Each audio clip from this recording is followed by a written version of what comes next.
Hi everyone, it's just gone 1 o'clock in the morning here, and people are in bed, so I'm going to have to keep this video relatively quiet. But believe me, if I could, I would be making a lot more noise because I'm really pissed off about this. And as I'm sure a lot of you are following the House Republicans and their introduction of this what is known as HR3, the No Taxpayer Funding for Abortion Act. Don't you just love that the Republicans are now in control again of the House of Representatives? I'm pretty sure before they won control of it that they were talking about this is not going to be business as usual. You know, they were going to be working for the American people. They were going to be doing job creation, job growth, getting more Americans back to work. You know, getting them off Social Security and whatnot, and you know, contributing to the economy. And what do they do as soon as they get back in? The first thing that they do, try to repeal President Obama's Healthcare Act. I mean, a purely symbolic gesture that was going to do exactly fuck all, and yet they did it anyway. So wasting time. That's all they did, was waste time. And what is the next big thing they're doing is going back to the old tried and true abortion debate. Now, what is getting a lot of people pissed off about this is that they were trying to attempt to redefine rape. They've said that they've inserted the word forcible rape. That's the only kind of rape that can be covered. So apparently there's different types of rape. You know, you can be raped or you can be raped. Just fucking stupid if I ask me. Rape is fucking rape, right? But there are certain provisions, certain circumstances that may not be covered under this new act. For example, if a woman gets drunk and she's raped, you know, this might not be covered. Certain types of statutory rape might not be covered. If a woman is mentally challenged, this might not be covered. And you can bet that if the Republicans have anything to do with it, the people that are voting for this bill, if something might not be covered, it definitely will not be covered. I bet you any fucking type of money that you can think of. They know that they can't make abortion illegal, but they're trying their hardest to restrict it as much as they humanly possibly can. They want to restrict access to safe abortions, and yes, I say safe abortions, because abortion's still going to happen whether this act goes through or not. Even if they got their way, and you know they got everything that they wanted through, and even the president signed off on it, abortions are still going to happen, but they're just going to be a lot less fucking safe, and it's going to endanger women's fucking lives. I just can't understand why they can't see that. Men and women like me who are pro-choice aren't celebrating every time there's a fucking abortion. You know, we just want the option to be there. That's why the position that we have is called pro-choice and not you must have an abortion. You know what? Some pro-choicers don't like abortion, but realise that their opinion is not as important as other human beings' right to choose what they want to do with their own fucking bodies. One thing that pro and anti-choice proponents can agree on is that if there were no abortions needed at all, ever, it would be a good thing. But that is an idealised world, you know, and that is where the pro-choice advocates and the pro-lifers divert paths. Because pro-choicers realise that this isn't a perfect world. You know, people fuck up, they make mistakes, condoms split, you know, shit like that. And not everyone will find themselves in the position where they can manage to take care of a child.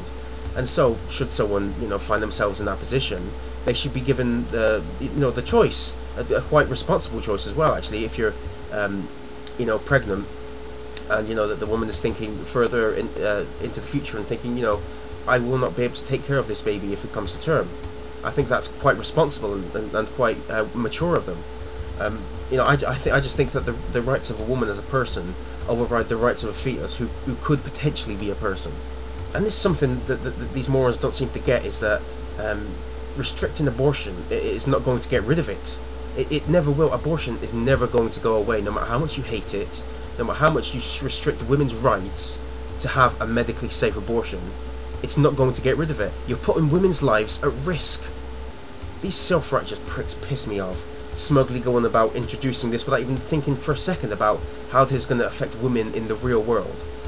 I feel ashamed that I share a Y chromosome with these men, because I just cannot relate to them in this respect at all. Obviously, loving all of God's creatures doesn't include women.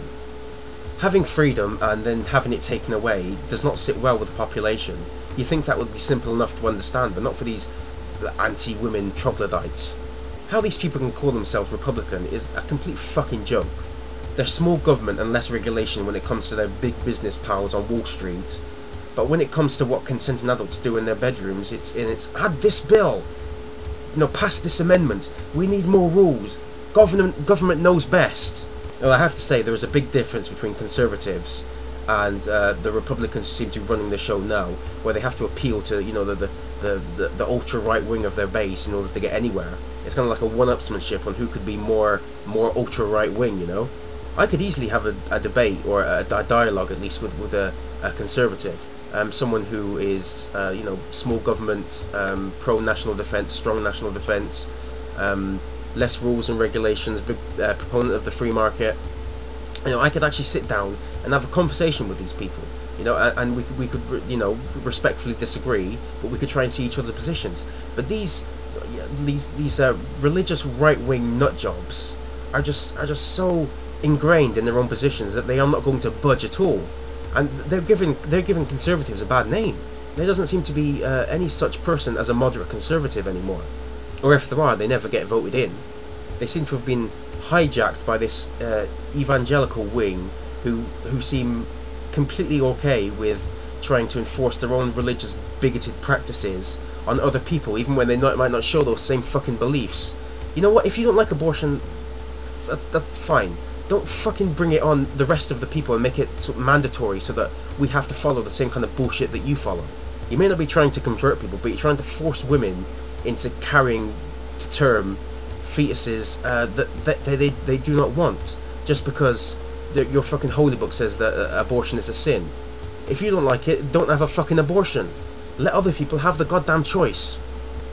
I'm sorry everyone, this is just a crappy rambling video, but I like women. I have empathy for them. I want women to be safe. I want everyone to be safe.